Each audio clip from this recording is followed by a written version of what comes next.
You ever think you've completely read someone, every layer, every move, then they blindside you in the harshest way? That's what went down with me. Only difference, I was the one who dropped the bomb. I'm Cassie, I'm 26, and I need to confess the night I blew up what could have been the best relationship I ever had, with one reckless sentence. Looking back, I thought I was being open. I thought honesty equaled maturity. Instead, I watched 2 months of something rare collapse in front of me. And even now, I don't know if I was wrong, or if he just wasn't strong enough for the truth. When I met Tyler, I wasn't chasing anything serious. I was just pushing papers at a neighborhood health clinic, scraping rent together, trying to sort my life. Tyler worked in construction management. Honestly, the specifics never stuck. He usually showed up covered in dust, smiling through it. But something about him got under my skin. Our first date was supposed to be low-key. Coffee at this quirky cafe downtown with too many plants and chairs that didn't match. I figured we'd talk for an hour, maybe grab lunch if it didn't flop, and then he'd disappear like most guys did. But Tyler wasn't like most guys. He actually listened. Not fake listening, really paid attention. I caught myself sketching a silly doodle of him on a napkin, hard hat and boots. When I slid it to him, his grin lit up like I'd given him treasure. He tucked that napkin in his wallet, swearing he'd keep it forever. What started as coffee stretched into 3 hours of talking about nothing and everything. When the barista started slamming chairs around us, we finally left. Tyler walked me to my car and asked to see me again, not desperate, not clingy, just genuine. And I said yes. From there, it sped up. Tyler had this habit of calling me around 10 p.m., right after his shower. We'd talk about nonsense, what we ate, dumb work stories, weekend plans. Sometimes I'd drift off mid-conversation, and he'd text me the next morning saying he just listened to me breathe before hanging up. Within weeks, weekends belonged to us. Friday movies, Saturday breakfast runs, lazy Sundays in his little apartment above a pizza shop that always smelled like oregano. That place felt more like home than mine ever did. With Tyler, everything felt easy. No drama. No guessing games. He was blunt about how he felt in a way that was both refreshing and terrifying. He'd tell me I was beautiful when I looked like a mess. He remembered tiny details I'd forgotten I even said. But here's the problem, and it's where I ruined everything. I wasn't free. Not really. There was Austin. My ex. The guy who strung me along for a year before we finally cut it off 6 months earlier. Austin was everything Tyler wasn't: chaotic, magnetic, selfish, and addictive in all the wrong ways. We had this toxic pattern: break up, ghost each other, then fall back into drunk midnight texts that turned into nights together we swore would be different this time. They never were. Even while Tyler's steadiness was pulling me in, Austin's chaos still had its hooks in me. I told myself it wasn't cheating. Tyler and I hadn't defined things yet. But deep down, I knew I was lying. I liked the balance. Tyler gave me stability, Austin gave me adrenaline. And I wasn't ready to let either go. 3 days before everything crashed, Austin texted at midnight, drunk and pathetic. I should have ignored it. Instead, I drove to his place at 1 a.m. It was the same old cycle: heated, intense, and empty. He said all the things he always said, and I pretended to believe him. I left hollow, then answered a sweet call from Tyler making sure I got home safe for my girls' night. The guilt was suffocating. So I tried harder with Tyler. I cooked him dinner, met his coworkers at a barbecue, even helped pick a birthday gift for his sister. I wanted to believe I could bury Austin for good. Then came the night Tyler asked. We'd eaten spaghetti and meatballs he made from scratch. I was curled up on his couch, my legs across his lap, when he muted the TV and took my hand. His face was serious, almost nervous. "Cassie," he said, "I've been thinking about us. About where this is going. I know we haven't made it official, but I'm not seeing anyone else. Haven't since our second date. And I was hoping we could be exclusive." The words hung between us. He was offering everything: commitment, loyalty, something real. Exactly what I should have wanted. But panic flooded me. All I could think about was Austin. About how I'd been with him days earlier. About how Tyler deserved truth I wasn't ready to give. And instead of honesty, instead of clarity, I blurted the one line guaranteed to wreck everything. "Can I sleep with my ex one last time?" The second it left my mouth, I wanted to claw it back. But it was too late. Tyler's face shifted through confusion, hurt, anger, then finally a quiet sadness that gutted me. "What?" he whispered, like he misheard. I think I need closure," I stammered, not even believing myself. "It's not about you, Tyler. You're amazing. I just have unfinished business with Austin. If I could just—" "Are you serious right now?" His voice was low, but it carried an edge I'd never heard before. "You're seriously telling me you want to sleep with your ex before making us official?" Tyler's voice was quiet but sharp, cutting straight through me. "I'm trying to be honest with you," I said quickly. And part of me really believed it, that I could have just said yes to exclusivity, then gone behind his back. But I wanted to lay it out, to tell him where my head actually was. Tyler just stared, his jaw tight, eyes fixed on me like he was solving a math problem he didn't want to know the answer to. Then came the question I dreaded. "When was the last time you were with him?" I froze. That hesitation was all he needed. His shoulders stiffened. "Cassie," he said, firmer now, "don't lie to me. A few months ago, I might have lied without thinking. But the truth was sitting heavy on my tongue." "Last week," I whispered. "Wednesday night," Tyler repeated, going still. I could almost see him rewinding the calendar in his head. "That was the night I helped you with your bookshelf. The night I called to make sure you got home safe from your so-called girls' night." I opened my mouth, but nothing came out. "So, while I was worried about you driving home, you were actually in bed with your ex?" He didn't phrase it as a question. "Tyler, please, let me explain." "Explain what?" He shot up from the couch, pacing hard across the room. "Explain how you've been stringing me along? How I was just the backup plan while you figured out if Austin still wanted you?" "It's not like that," I protested, but the words tasted empty. Deep down, I knew it was exactly like that. "Then what is it, Cassie?" "Because from where I'm standing, you've been keeping me as the safety net while dancing around with him." I wanted to argue, to flip it on him, but the truth was too loud to ignore. He was right. "I care about you," I whispered, voice cracking. "What we have, it's real." "Real?" Tyler laughed, but there was no humor in it. "Real would have been you telling me about Austin from day one. Real would have been choosing instead of stringing me along. Real wouldn't be you sleeping with him 3 days ago, then sitting here asking if you can do it again." The tears came fast. I hated myself for it, because crying had always been my default move when cornered. "Don't." Tyler lifted a hand. "Don't turn this into your sad little apology tour. You've been making your choice for weeks. Tonight just proved it."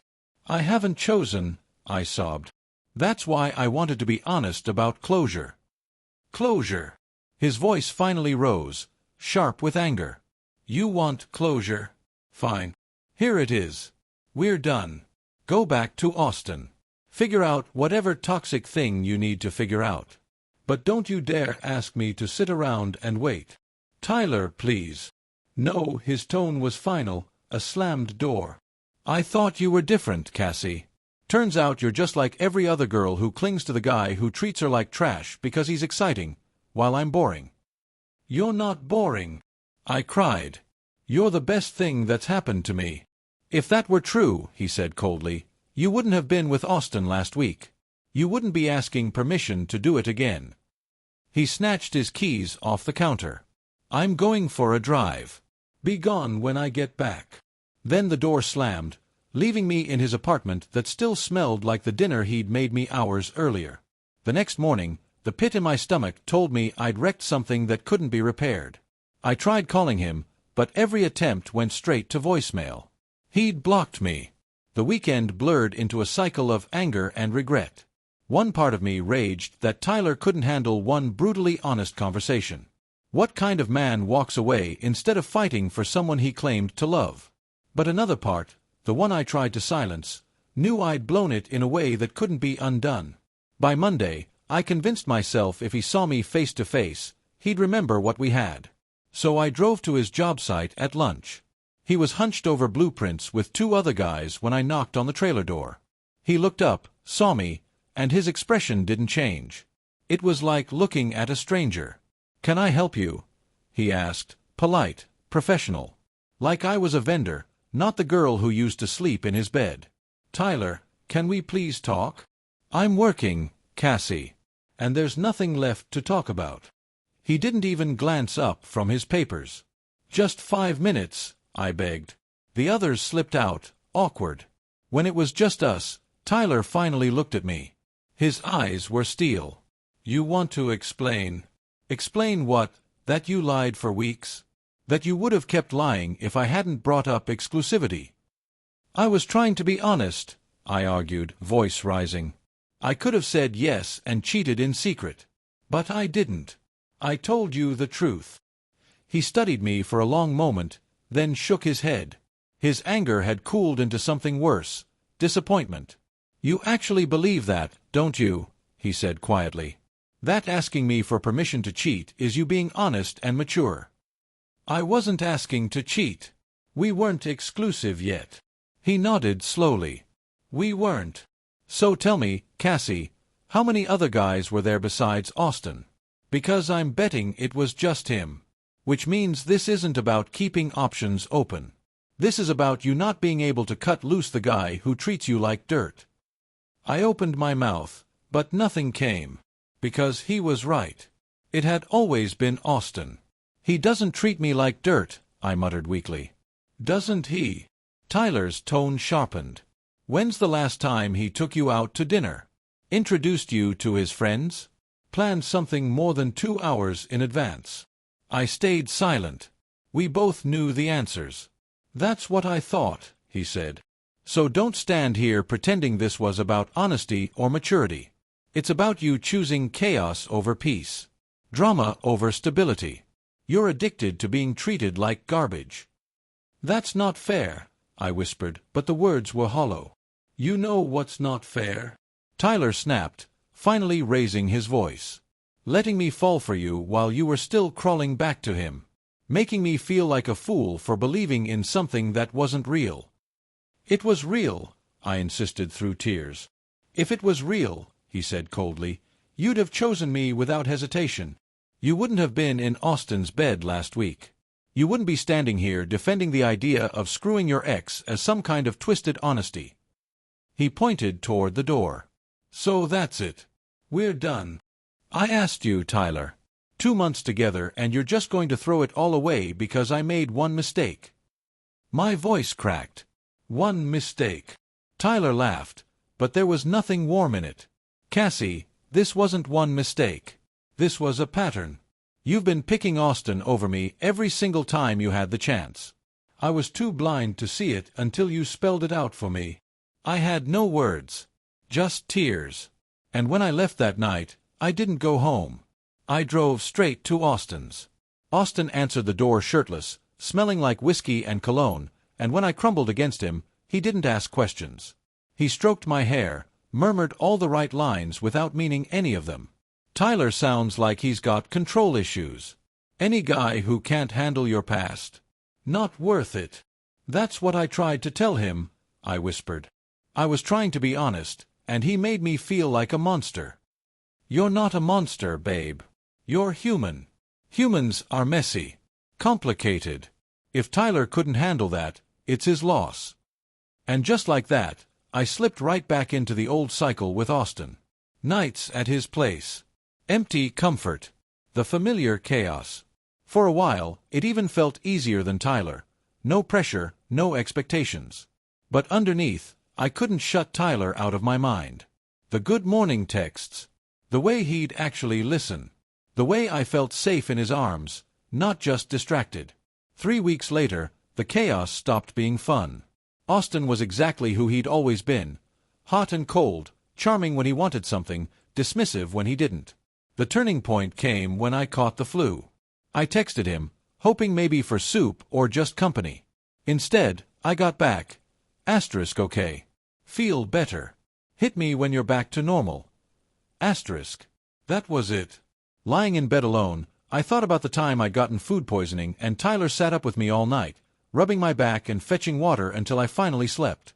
And I knew Austin would never be that. Months later, I made the mistake of checking Tyler's socials. He'd posted photos with a woman named Brooklyn, smiling at a lake house, surrounded by friends and family. His caption read, *6 months with this amazing woman. Grateful every day for second chances and new beginnings. *6 months. Which meant while I was wasting myself on Austin, he'd already found real happiness with someone else. Drunk and desperate, I sent him a long, messy apology. I told him I missed him, that I'd made the worst mistake of my life, that I'd do anything to fix it. He never answered. Instead, the next morning, I woke up to a text from an unknown number. This is Brooklyn. Tyler showed me your message. I understand you're hurting, but please stop contacting him. He's moved on. Respect that. That same week, Austin and I exploded. He'd blown me off for his friends again, and when I called him out, he sneered, "You're just like my ex. Always needy. Always jealous. I thought you were cooler than this." Tyler used to, I started, but Austin cut me off, snapping, "God, enough with Tyler. If he was so perfect, why aren't you with him?" I couldn't answer. Because the truth was simple, I had destroyed it. 2 weeks later, I got my final dose of Austin's chaos. Rebecca, his other ex, walked into his apartment while I was there, holding a birthday cake and a spare key. Neither of us knew about the other. The confrontation that followed was humiliating, but clarifying. He'd been lying to us both. And when Rebecca said, "We both deserve better," but Austin convinced us we didn't, I realized she was right. I walked out of his apartment that night, for the last time. 14 months later, fate twisted the knife. I ran into Tyler at the same cafe where we'd had our first date. He was there with Brooklyn, both of them laughing over the paper, her wrapped in his jacket, his hand absent-mindedly playing with her hair. They looked effortless. The kind of love you build, not chase. Tyler saw me. He said something soft to Brooklyn, kissed her forehead, and walked over. "Cassie." "Hi," I whispered. "You look good." "You too," he said. And I knew he meant it. I told him about therapy. About finally breaking the patterns that had ruled me. He listened quietly. "Why you sabotaged us," he said gently, finishing my thought for me. "Yeah." He nodded. "I'm glad you're getting help. You deserve happiness, Cassie. You just didn't know how to let yourself be." The past tense stung. Deserved, not deserve. "I know that now," I admitted. "Too late." "It's not too late," Tyler said softly. "Just too late for us." His gaze shifted toward Brooklyn, and his whole face softened. "She makes me happy. In ways I didn't even know I needed." "I'm glad," I told him. And for once, I meant it. "Tyler, I just want you to know I'm sorry. Not because I want anything from you, but because it's the truth. I'm sorry I hurt you." "I know," he said finally. "And I forgave you a long time ago. I had to. Carrying that anger only kept me from being happy with her." I nodded, blinking hard. "I should let you get back." As I turned, he called after me. "Cassie, don't settle for chaos just because it feels familiar. You deserve better." I sat in my car afterward and sobbed, not just for losing him, but for finally seeing what he'd found. A love that was steady, chosen, and safe. A love I'd once had in my hands and shattered. Maybe one day I'll find that kind of love for myself. But until then, I carry the lesson. Choose peace over chaos, trust over drama, love over fear. Because Tyler was right, happiness was never out of reach. I just hadn't known how to let myself have it.